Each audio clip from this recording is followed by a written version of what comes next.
यो कुन माछा हो साँच्ची? मुङ्रे। यो मुङ्रे माछा हो। अब यसलाई कसरी खाने भन्ने विषयमा चाहिँ अब भन्ने होइन, यसलाई गरेर देखाउने। खाने कसरी भन्दाखेरि चाहिँ अब जस्तै अब यो सबभन्दा ठुलो छ नि त होइन। अब यो ठुलो चाहिँ खानु पर्यो भनेदेखि अब कसरी खाने भन्ने चाहिँ ल हेरौँ है यहाँ। अब यसरी आँ गरेर क्वाप खाने होइन, यसलाई के गर्नुपर्छ भन्दाखेरि ल्याउँदा यस्तो यस्तो ल्याएर खाने बेला यस्तो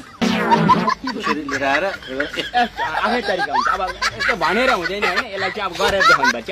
यसरी ल्यायो, यसरी ल्याएपछि घुमाएर यसो गरेर मुहा छिरायो। अब माछाका खाने तरिकाका विषयमा अर्को शास्त्रमा के पनि भने जस्तो आफूले माछा खाइरहँदा अरूले पनि खान पाए हुन्थ्यो भनेर त्यो लोभी बिरालोले जस्तो यस्तो गरेर न्याम गरिरहेको हुनसक्छ कि त्यस्तो कुनै परवाह नगरिकन यस्तो बोक्रै सहित पकाएर छ फेरि ढङ्ग नभएकाले यसरी गम खाने। है काँडाको परवाह गर्ने हुँदैन, जसले काँडाको परवाह गर्छ त्यसले के माछा खाने है। अब ऐसोले खाँदाखेरि काँडा त घोच्छ नि होइन, यस्ता काँडा मतलब खाने गम यसरी।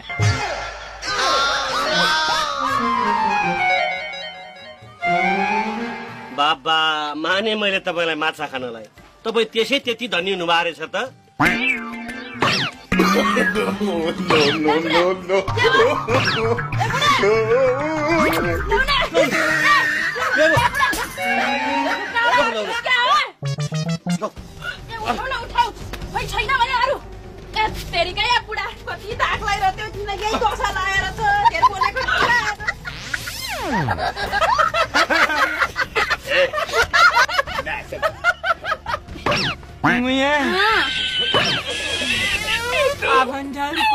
सबैलाई बोलाउनु बाँच्दिन। यो कुन माछा हो साँच्ची?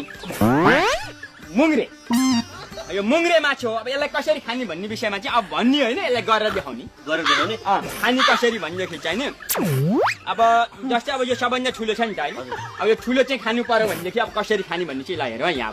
अब यसरी आँ गरेर क्वाप खाने होइन, यसलाई के गर्नुपर्छ भन्दाखेरि ल्याउँदा यस्तो यस्तो ल्याएर खाने बेला यस्तो आफ्नै तरिका हुन्छ। अब यस्तो भनेर हुँदैन होइन, यसलाई चाहिँ अब गरेर देखाउनु पर्छ। यसरी ल्यायो, यसरी ल्याएपछि घुमाएर यसो गरेर मुहा छिरायो। अब माछाका खाने तरिकाका विषयमा अर्को शास्त्रमा के पनि भने जस्तो आफूले माछा खाइरहँदा अरूले पनि खान पाए हुन्थ्यो भनेर त्यो लोभी बिरालोले जस्तो यस्तो गरेर न्याम गरिरहेको हुनसक्छ कि त्यस्तो कुनै परवाह नगरिकन यस्तो बोक्रै सहित पकाएर छ फेरि ढङ्ग नभएकाले यसरी गम खाने। है काँडाको परवाह गर्ने हुँदैन, जसले काँडाको परवाह गर्छ त्यसले के माछा खाने है। अब ऐसोले खाँदाखेरि काँडा त घोच्छ नि होइन, यस्ता काँडा मतलब खाने गम यसरी।